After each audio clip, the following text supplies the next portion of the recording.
motema etondi sami naposa na yo aba papa molimo nanga ezoganga koluka yo nana kotika te o kotambola na yo osamotema nanga. Bien-aimés, nous rendons grâce au Seigneur, comme je vous l'ai dit le mardi passé, que nous devons encore être là ce mardi pour que nous puissions continuer ce qu'on avait commencé ce mardi. Nous sommes en train de parler quel cœur au service de Dieu. C'est la suite de tout ce que nous avons enseigné ici, parce que nous avons démontré que sans amour, il est impossible de servir l'Éternel. Parce que tout, c'est le cœur. Vous comprenez pourquoi notre grand thème général, c'est le cœur de l'homme. Le cœur de l'homme. Parce que Dieu travaille avec le cœur. Dieu ne travaille pas avec l'apparence. Nous pouvons impressionner les hommes, bien-aimés. Faire de grandes choses. Les gens peuvent acclamer, les gens peuvent apprécier, ce n'est pas mauvais.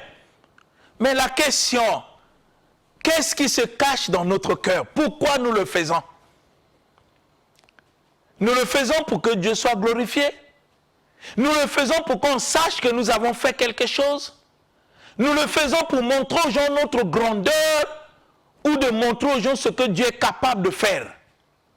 Tout se passe dans notre cœur, bien-aimé. On peut apprécier quelqu'un de l'extérieur, mais au fond de lui, il a quoi exactement? C'est là où vous comprenez que Dieu, lui, voit les cœurs. Dieu ne voit pas l'apparence, il voit les cœurs. C'est le cœur que Dieu voit. C'est ainsi que nous voulons parler tout le temps de notre cœur. Et c'est ça ce qui est important. Même prêcher la parole, même enseigner la parole, je peux enseigner de bonnes choses. Les gens peuvent apprécier. Mais Dieu, lui, voit les motivations qui sont dans mon cœur. Au moment où j'enseigne pourquoi. Quelles sont les motivations? Qu'est-ce qui me pousse à parler de lui? Est-ce que je parle de lui pour démontrer aux gens que j'ai la connaissance? Si ce sont des pensées qui sont au fond de mon cœur, je suis déjà en contrefort avec la volonté du Seigneur. Voyez, tout se définit au fond de notre cœur. Les gens peuvent apprécier ce que tu fais, mais Dieu qui sait les motivations qui te poussent à faire des choses, il sait que tu es hors jeu. Tu n'es pas dans sa volonté. Parce que les motivations des choses que nous faisons extérieurement est cachée au fond de notre cœur.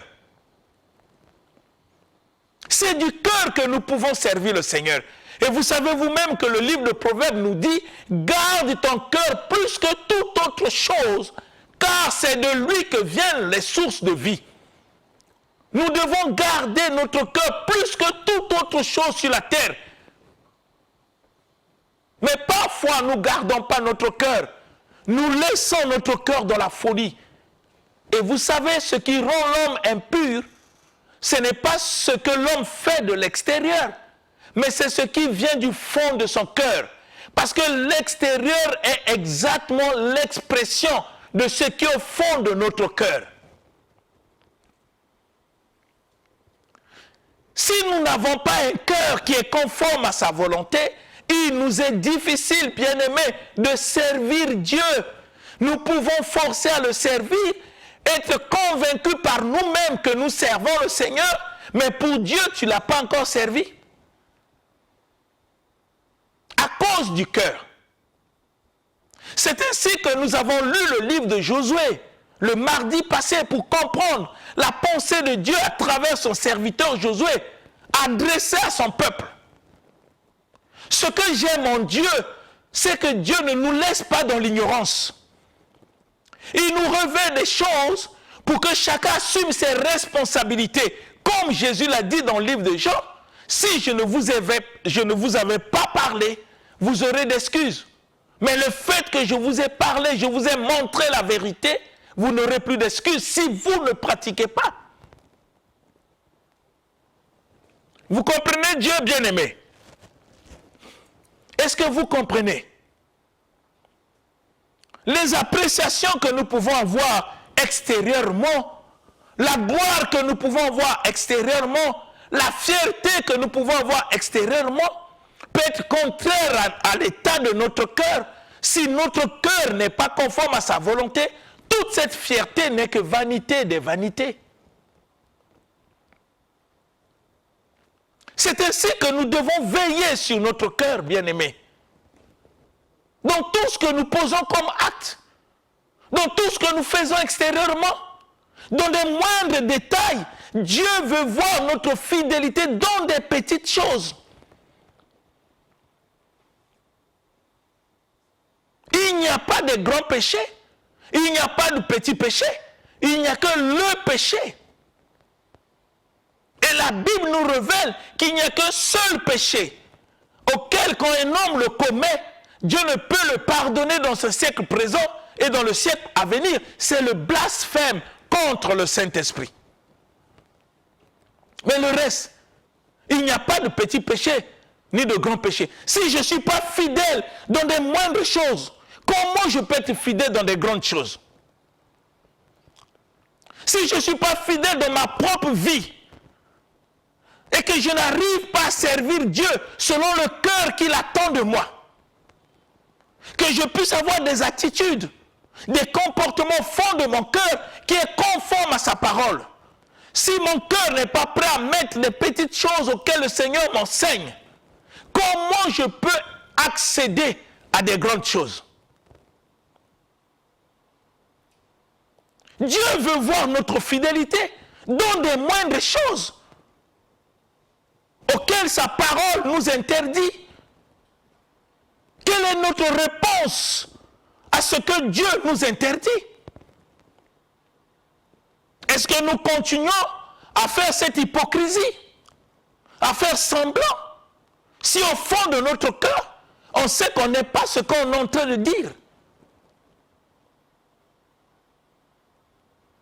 Bien-aimés, c'est un problème de responsabilité. Le cœur. Quel cœur à son service? Je viens, je dis Seigneur, tu es mon Seigneur. Et une fois que je quitte l'église, je deviens païen. Parce qu'en posant la question, est-ce que ce que je fais, ça honore Dieu? Ce Dieu que je venais de dire à l'église, mon Seigneur. Ce Dieu que je venais de prier. Ce Dieu que je venais d'adorer. Ce Dieu que je venais chanter et louer. Est-ce qu'il est vraiment mon Dieu dans ma maison? Est-ce qu'il est vraiment mon Dieu dans le quartier où je vis? Est-ce qu'il est mon Dieu au niveau de travail? Est-ce qu'il est mon Dieu à l'école?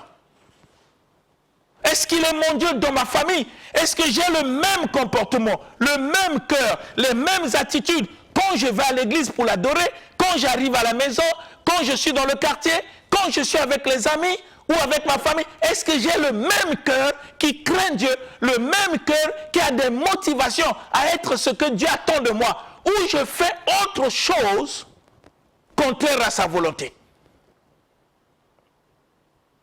Je le sais avec quel état de cœur. Est-ce que je me rends compte que l'amour de Dieu s'est manifesté dans ma vie? L'amour de Dieu s'est manifesté dans ta vie. C'est ce que Dieu a fait que tu deviennes son enfant. Il y a encore des gens qui sont dans le monde. Il y a des gens qui vont encore dans des bois de nuit. Il y a des gens qui sont encore liés aux fétiches. Il y a des gens qui vivent encore dans le monde. Et Dieu a vu ta famille. Il a fait le choix sur toi. Il a vu tous les Congolais, près au moins de 4 millions ou 5 millions de Congolais. Dieu t'a choisi pour que tu sois un exemple, pour que tu sois une lumière, pour que tu sois le sel de la terre. Mais une fois arrivé, quelle réponse tu donnes à Dieu par ton comportement, par ta conduite, par quel état de cœur? Parce que le secret de ta vie ne se trouve pas dans ce que tu fais devant les gens. C'est caché au fond de ton cœur. Est-ce que si Dieu ouvrait nos cœurs pour voir tout ce que nous faisons, même en cachette, est-ce qu'on sera fier de dire que nous sommes des fils et des filles de Dieu? C'est des questions que nous pouvons nous poser, bien-aimés. C'est une responsabilité individuelle. Le temps qui nous reste à vivre sur la terre est tellement petit parce que nous ne savons pas quel jour la mort peut nous surprendre. C'est pas ça qui est important. C'est notre manière d'être après qu'on s'est engagé à servir le Seigneur. Comment nous le servons? Aimer son prochain, ce n'est pas le détruire. Aimer son prochain, ce n'est pas le conduire dans le péché. Aimer son prochain, ce n'est pas violer la loi de Dieu. C'est quel genre d'amour? Et parfois, c'est ce que nous faisons. À notre propre tristesse. Et quand on arrive à l'église, on crie au Seigneur. Vous pensez que Dieu ne nous connaît pas? Vous pensez que Dieu ne sait pas qui nous sommes? Vous pensez que Dieu ne sait pas ce que font notre cœur? Vous pensez que Dieu ne sait pas ce que nous faisons? Et on peut se poser la question, on trompe qui exactement? On se trompe soi-même. Bien-aimés, est-ce qu'on peut être fier si notre cœur n'est pas déterminé? Si on ne fait pas des efforts, comme la parole dit, faites tous vos efforts. Ça, c'est conseillé par le Seigneur, afin que nous puissions le servir selon sa volonté. C'est l'amour de Dieu qui nous parle à travers sa parole. Ça prouve combien de fois Dieu nous a tant aimés. Dieu ne nous parle pas pour nous choquer. Il nous parle pour que nous dominons tout ce qui nous conduit en dehors de sa volonté. C'est pour nous rappeler qui nous sommes. Il y a des choses qu'on peut faire, il y a des choses qu'on ne peut pas faire. Pour servir Dieu.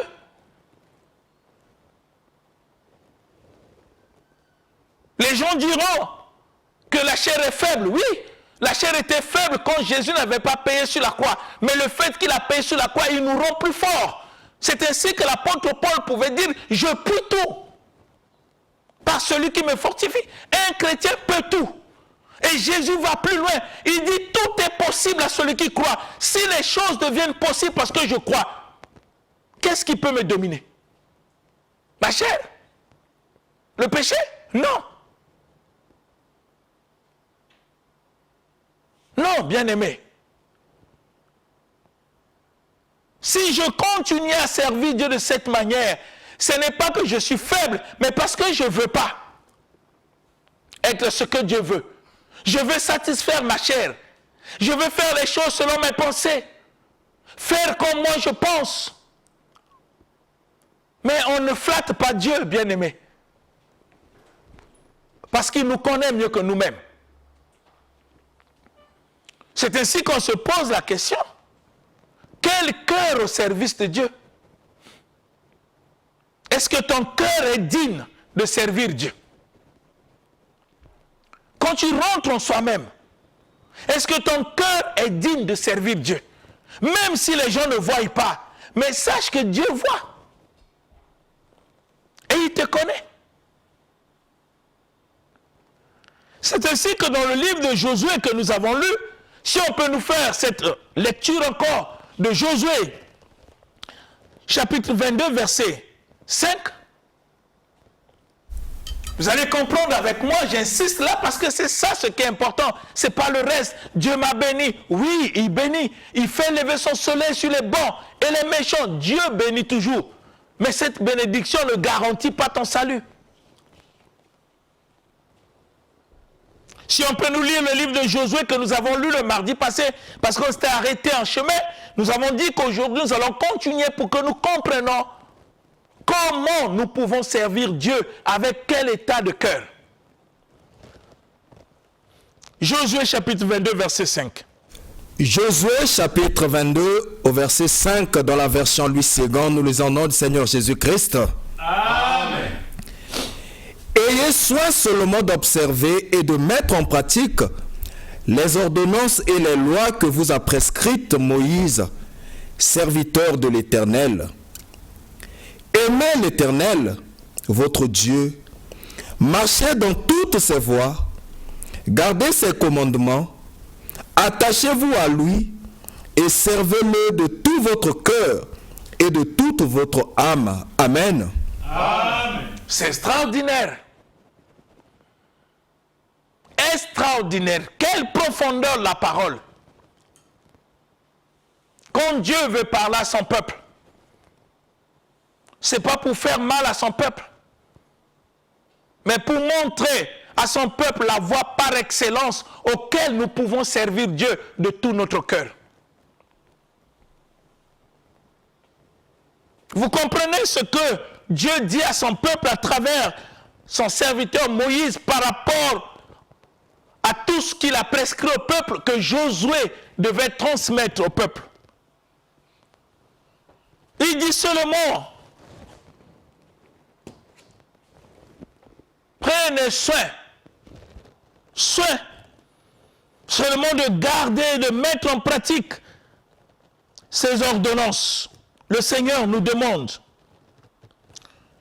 ayez soin seulement d'observer, de mettre en pratique ces ordonnances et les lois que vous a prescrit Moïse, serviteur de l'Éternel. Aimez l'Éternel, votre Dieu. Vous savez, ce sont des mots simples, mais profonds. Si chacun essaie d'examiner son cœur, chacun peut donner les réponses. Si au fond de notre cœur, notre attitude intérieure est d'observer la loi de Dieu, de marcher selon ses voies. Si notre attitude est celle-là, nous devons la manifester par des actes, par notre comportement, pas par notre pensée ou par notre bouche, comme le Seigneur le dit dans le livre. Dans les Épîtres, il dit, n'aimez pas en parole ni avec la langue, mais en action. Nous devons poser des actes qui viennent du fond de notre cœur, mais parce que nous voulons être ce que Dieu attend de nous, ce que Dieu nous recommande dans sa parole. Comme l'apôtre Paul a pu atteindre ce niveau, il dit, ce n'est plus moi qui vis, c'est Christ. Mais comment Christ vit en lui? Par l'obéissance à ce que Jésus lui demande. Toute sa vie devient qu'obéissance à la parole de Dieu. Ce qu'il fait, c'est recommandé par la parole de Dieu. Ça ne vient pas de ses pensées. Ça ne vient pas de ses voix. C'est ainsi que l'apôtre a dit, je traite durement mon corps et je le mettais assujetti à la volonté de Dieu, afin qu'après avoir prêché aux autres et que moi-même je sois rejeté. C'est une responsabilité. Il a compris pourquoi il prie. Il a compris pourquoi Dieu l'a choisi. Il a compris ce que Dieu attend de lui. Et ce qu'il doit faire. Il n'a pas raisonné. Il s'est mis en action. Parce que l'obéissance, c'est aussi un langage de dire à Dieu merci pour l'œuvre que tu as accomplie sur la croix pour moi. Et la réponse que je donne à cette œuvre, c'est obéir à ta parole. L'apôtre Paul l'a fait. Il a renoncé dans sa vie à beaucoup de choses qui étaient pour lui comme des avantages, des choses qui pouvaient lui faire plaisir, qui pouvaient satisfaire sa chair. Il a renoncé à ces choses à cause de l'excellence de la connaissance de Jésus-Christ. Mais nous prétendons connaître Jésus. Nous prétendons le servir, mais nous renonçons à rien. On continue à faire plaisir à notre chair. On continue à faire comme des païens. On ne renonce à rien. Mais dans cet état de cœur, comment nous servons Dieu? Comment, bien-aimés? Ne soyons pas des hypocrites. Ne faisons pas semblant pour que les hommes nous apprécient, si au fond de notre cœur, nous savons que nous sommes loin de Dieu. Chacun a une réponse dans sa vie. Tu peux continuer dans cette voie d'hypocrisie, de faire semblant, mais un jour tu rendras compte à Dieu. N'oublions pas ça, bien-aimés. N'oublions pas ça. Nous avons lu le mardi passé, le Seigneur Jésus lui-même, de sa bouche, il dit, pour pourquoi m'appelez-vous Seigneur? Pourquoi? Il pose la question. Pourquoi il pose la question? Mais parce qu'il voit que les gens qui l'appellent Seigneur ne marchent pas selon ses voies. Ils ne sont pas déterminés dans leur cœur à mettre en pratique ce que le Seigneur nous recommande dans sa parole. Et Jésus se tourne et dit, mais pourquoi vous m'appelez Seigneur? Si vous êtes incapable de faire ce que je vous demande, si vous êtes incapable de vous aimer les uns les autres, si vous êtes incapable de m'aimer de tout votre cœur, de toute votre âme, tout votre esprit et toutes vos pensées, pourquoi vous m'appelez Seigneur? Si vous êtes incapable de marcher selon mes voies et mes pensées, et vous faites des choses comme vous voulez, d'une manière charnelle, pourquoi vous m'appelez Seigneur?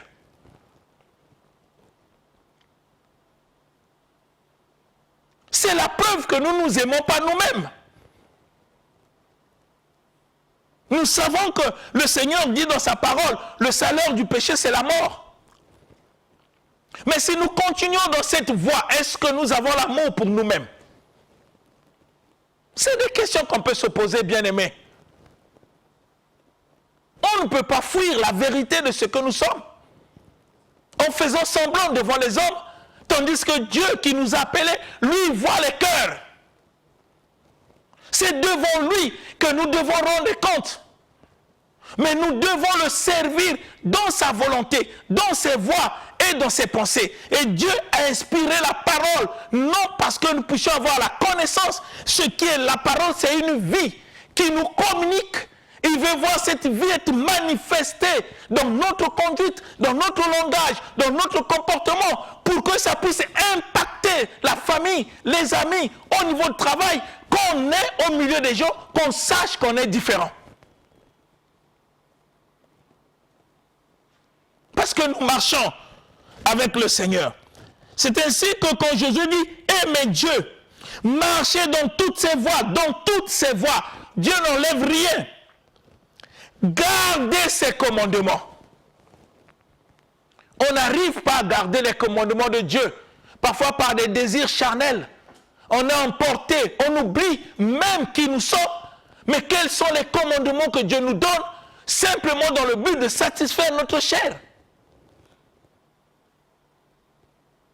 Comment nous servons Dieu? Avec quel état de cœur, bien-aimé? La parole nous enseigne souvent que nous devons rentrer nous-mêmes pour voir si nous sommes dans la foi. Chacun peut répondre pour sa propre vie spirituelle, puisque le salut est individuel. En continuant à s'amuser, la mort peut te surprendre.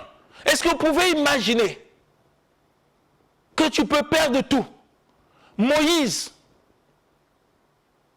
de rien, il n'a pas commis l'adultère, il n'a pas commis la fornication. Mais le fait qu'il n'a pas pu faire exactement ce que Dieu attendait de lui, Dieu l'a privé d'aller à la terre promise. Et pourtant, le Seigneur lui avait dit d'une manière claire, tu rentreras, tu vas conduire le peuple à la terre promise. Mais à cause de son attitude, il n'est pas rentré. C'est le même Dieu que nous servons. Il est le même hier, aujourd'hui et éternellement. Parce qu'on a comme l'impression que quand on est sous la grâce, tout est permis. Non.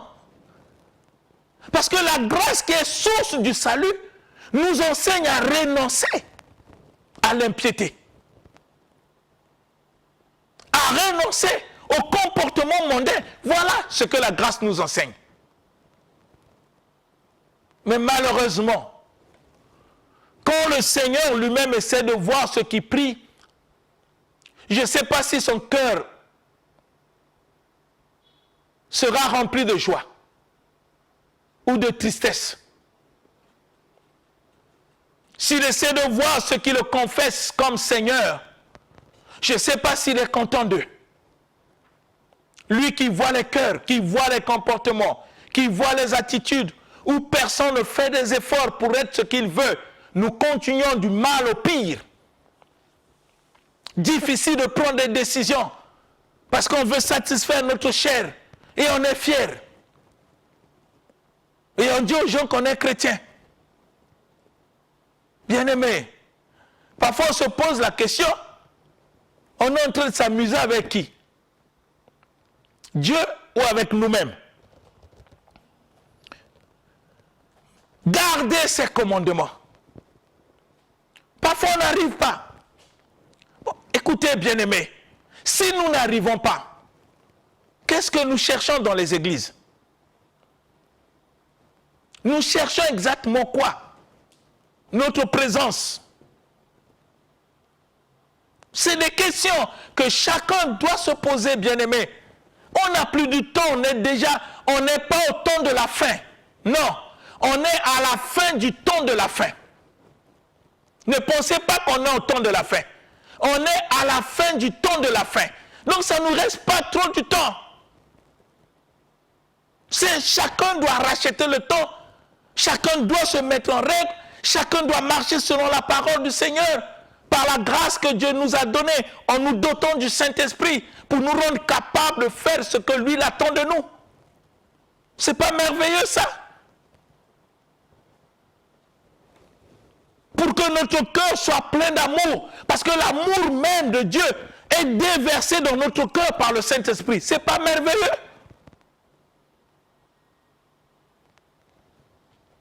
Gardez ses commandements.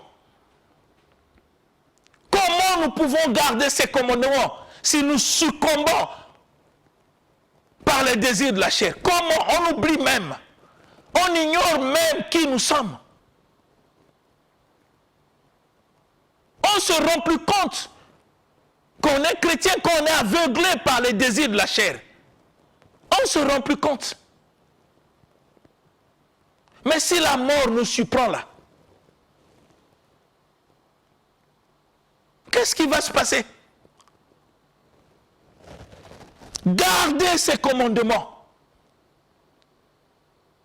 Le chrétien garde le commandement de Dieu dans son cœur. On dit c'est du cœur que la bouche parle. Mais lui garde les commandements. Ce qui suit l'homme, ce n'est pas ce qui est extérieur, mais c'est ce qui vient du fond du cœur. Mais si ton cœur est rempli de la parole, si ton cœur est déterminé, et que les raisons qui t'amènent à l'église, c'est être ce que Dieu attend de toi, mais tu ne peux plus prendre ta vie chrétienne dans l'amusement. L'apôtre Paul dit tout est permis. Tout est permis. Il peut faire tout ce que les gens font. Il peut aller en boîte, il peut faire la fornication, il peut faire l'adultère, tout est permis. Mais il a compris que dans tout est permis, tout n'est pas utile, tout n'édifie pas. Et il prend une décision. Il dit, je ne me laisserai jamais être assujetti par quoi que ce soit. C'est une décision de quelqu'un qui a compris qui est Jésus, de quelqu'un qui sait pourquoi il va à l'église, de quelqu'un qui sait pourquoi le Seigneur l'a appelé. Il cherche tout le temps la perfection que le Seigneur a acquis pour lui, pour que ça soit manifeste dans sa vie. Il dit, je cours vers le but. Je n'ai pas atteint, je cours. Mais j'oublie ce qui est en arrière.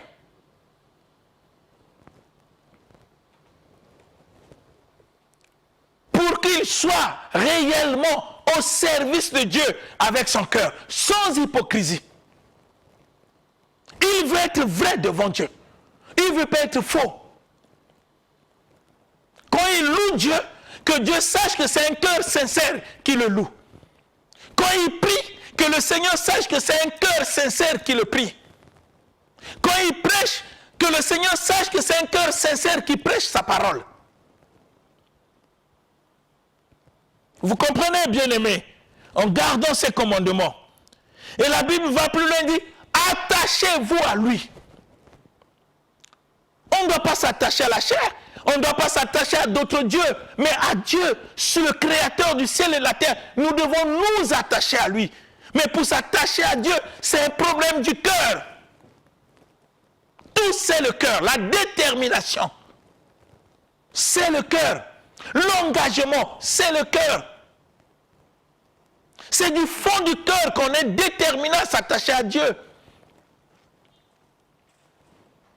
C'est du fond du cœur, bien-aimé. Et la Bible continue pour nous dire, et servez-le. Ça ne s'arrête pas là. Servez-le de tout votre cœur et de toute votre âme. phrase se termine. Servez-le. Avant de le servir, je dois garder ses commandements. Avant de le servir, il faut que mon cœur soit conforme à sa voix. Et une fois que j'ai compris l'obéissance, l'amour que je dois avoir pour le Seigneur, pour mon prochain, et on me dit, maintenant tu peux le servir avec ce cœur-là. Pas un cœur plein de mensonges, pas un cœur plein d'hypocrisie, pas un cœur qui fait semblant, pas un cœur qui veut apparaître et tant qu'on ne l'est pas. Non.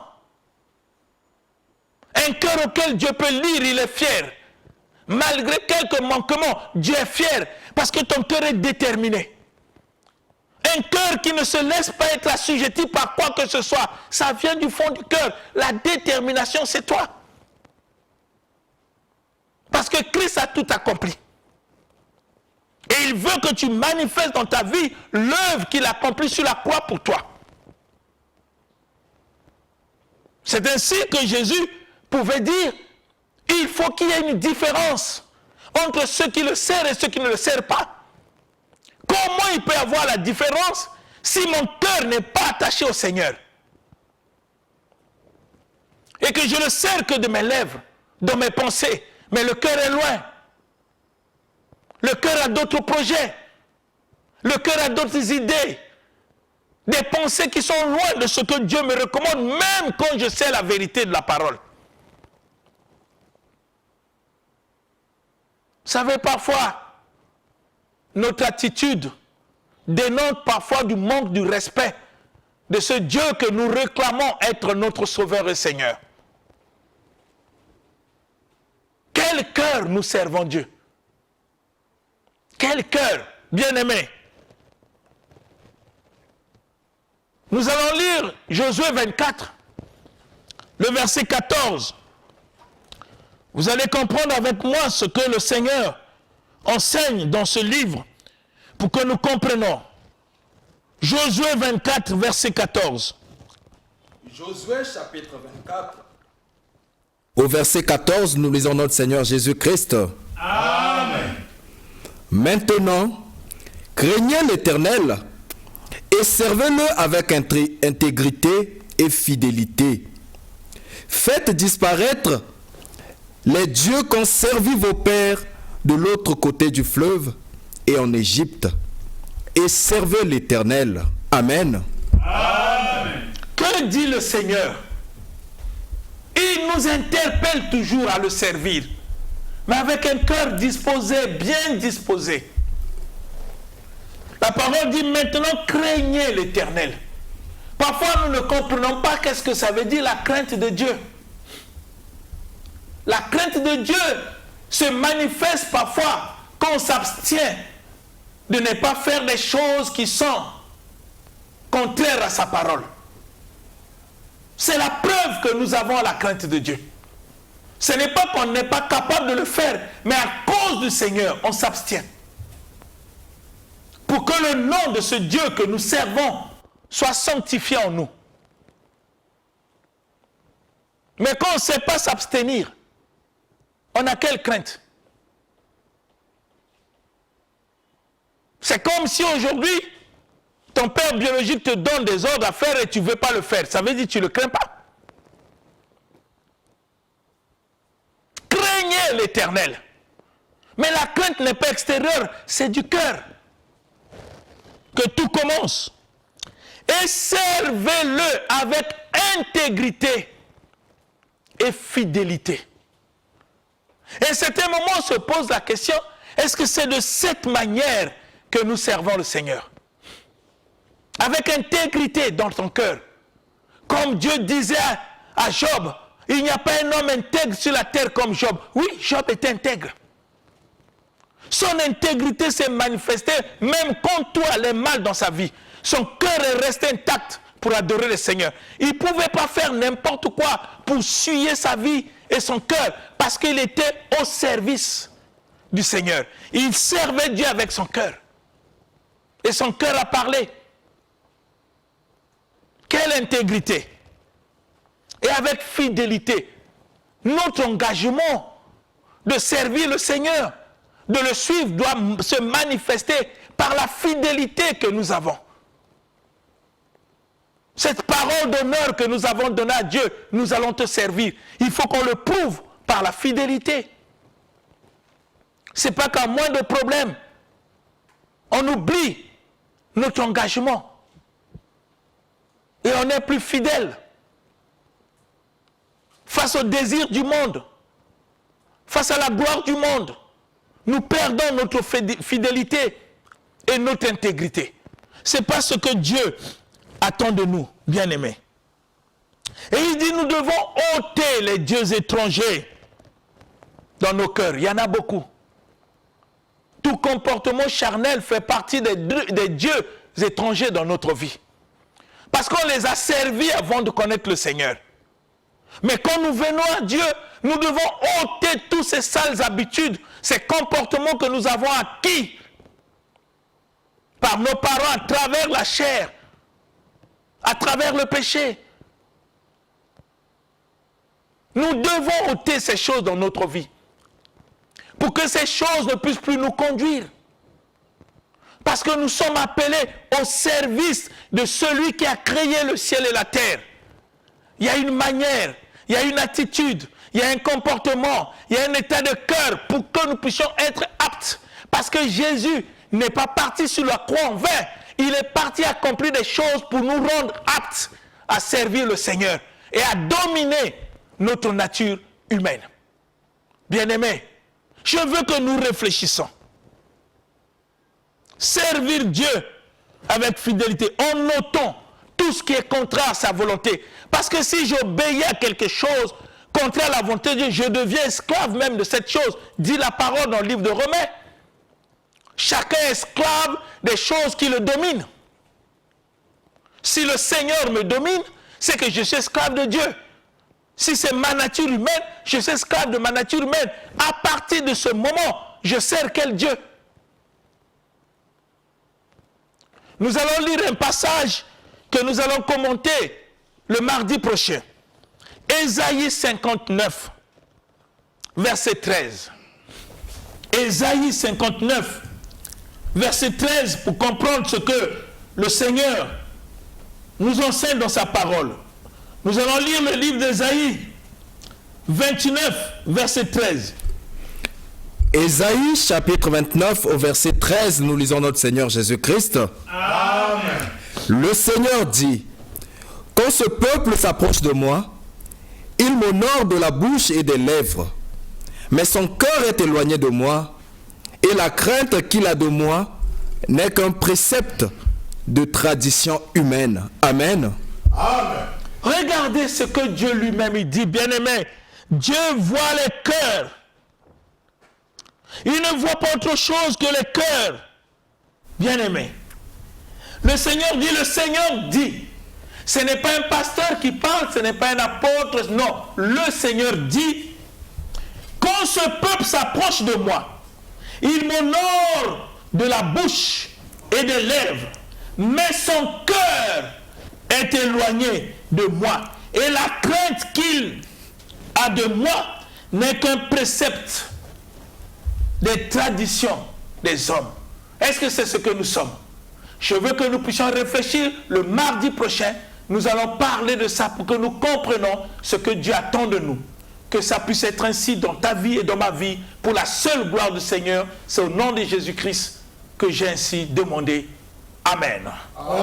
L'émission Parole de vie avec le pasteur Lévi Nikwe, chaque mardi à partir de 17h10 sur DRTV International. Papa, motema etondi sami naposa na yo aba papa